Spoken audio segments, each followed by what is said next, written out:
demandé d'intervenir sur le rapport des droits sociaux au développement, deux perspectives s'offraient à moi. J'aurais pu adopter une démarche relativement classique, prendre pour acquis la pertinence de ce rapport, comme tout à l'heure, et en décliner les modalités. Une telle approche offrait, pour ainsi dire, une assurance tout risque, car elle avait l'avantage de me contenir dans un terrain connu.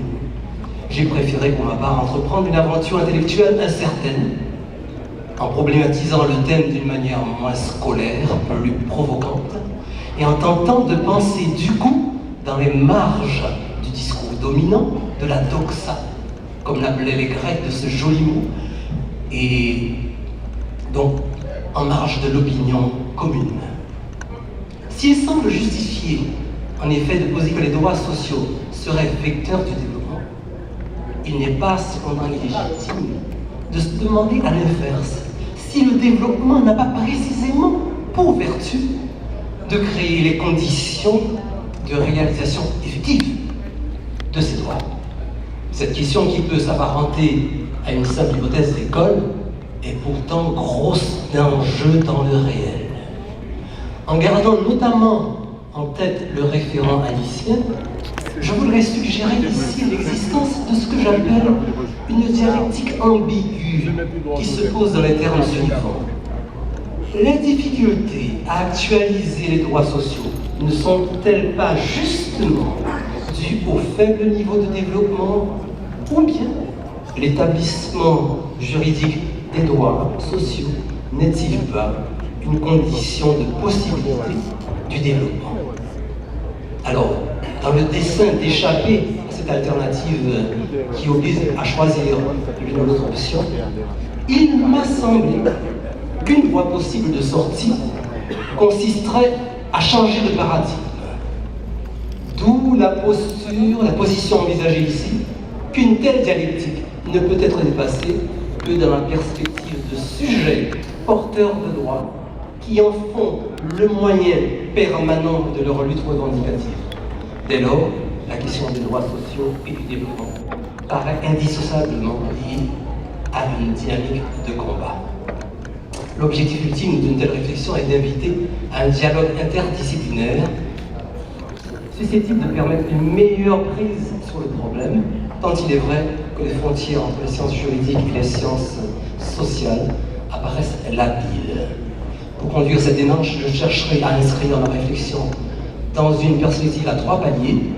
Dans un premier temps, il s'agira de procéder à une élucidation conceptuelle des notions de droits sociaux et de développement, pour, dans un deuxième moment, aborder la dialectique de leur compatibilité mutuelle, et ainsi évaluer, dans une ultime étape, la portée que pourraient avoir les droits sociaux sur le développement en général et en Haïti en particulier.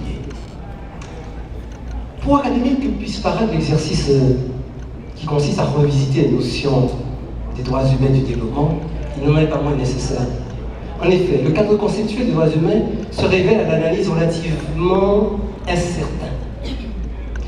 D'une part, et d'autre part, la généalogie de la notion de développement montre qu'elle reste enfermée dans un rapport questionnable entre centre et périphérie. S'agissant d'abord du cadre conceptuel des droits de l'homme, deux constats s'imposent. En premier lieu, celui du consensus philosophique précaire, et en second lieu, celui d'un consensus juridique à géométrie variable. En relation avec la notion des droits humains, et sans vouloir retracer ici l'histoire de son élaboration, ce qui frappe d'abord, c'est l'absence d'un consensus philosophique. Les théories se partagent entre le rattachement de certaines prérogatives à la nature humaine, comme on dit, ou aux conditions d'insertion sociale des hommes. Ainsi, Jacques Donnelly, fervent défenseur de la vulgate libérale, ancre les droits humains dans la nature humaine et les pose comme universels. Par contre, un auteur comme McIntyre, adepte d'une perspective plutôt sceptique, pose que les droits humains doivent être appréhendés au titre de normes socialement établies. Selon lui, ces corpus de normes prennent naissance à des moments historiques particuliers, dans des conditions particulières. Elles ne seraient donc en aucun cas des attributs universels de la condition humaine.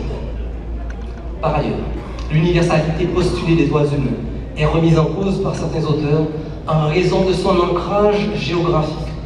Leur application dans la littérature occidentale remonte déjà à la Magna Carta, au XIIIe siècle, ce qui conduit certains penseurs à conclure que les droits humains seraient essentiellement de création occidentale et seraient donc inscrits dans une culture.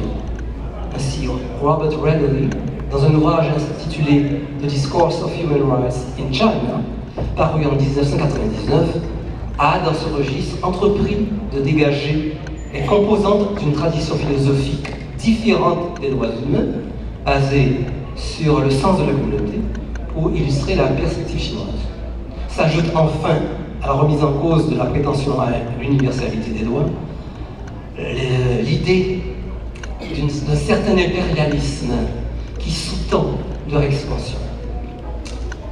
Sur le plan philosophique, donc, le consensus ne semble pas être parfaitement assuré. Des zones de dissidence persistent. Toutefois, il convient de signaler que durant les 10 dernières années, la plupart des discussions ont cherché à s'éloigner d'une présentation dichotomique du problème de l'universalité. Les défenseurs les plus savants de l'universalité et de la relativité semblent s'être mis d'accord pour reconnaître aujourd'hui les dangers d'une montée aux extrêmes et s'entendent au moins sur certains points d'analyse avec leurs critiques et leurs adversaires. Maintenant, s'agissant du plan juridique, sur toile de fond d'un consensus large, se décèlent pourtant quelques disparités. Virtuellement, on le sait, tous les États acceptent l'autorité de la Déclaration universelle des droits humains.